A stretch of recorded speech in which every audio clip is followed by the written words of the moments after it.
Hoy, huwag kayong magpakalat ng fake news. Yung pong 20 pesos na presyo ng bigas diyan sa Cebu, noong May 1 pa yan ni-launch. May 1. Ano ang pinagsasabi nyo na nasunugan na, binebentahan pa ni PBBM ng bigas na 20 pesos?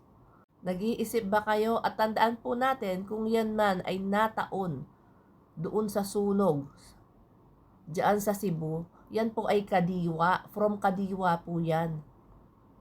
I-separate niyo po yung pagbebenta ng 20 pesos na bigas na tulong para po doon sa mga mahihirap na kababayan natin.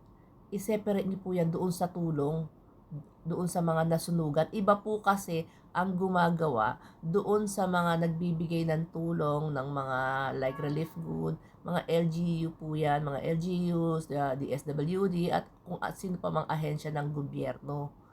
Hindi po ang kadiwa. At uulitin ko, wag po kayong gumawa ng fake news kasi May 1 pa po inilaunch ang pagbenta ng bigas na 20 pesos diyan sa Cebu, hindi po October. Mag-research po kayo. May Google. Mag-research kayo. Hindi nakadepende lang kayo sa TikTok, sa Facebook. Mag-research po kayo. May Google po.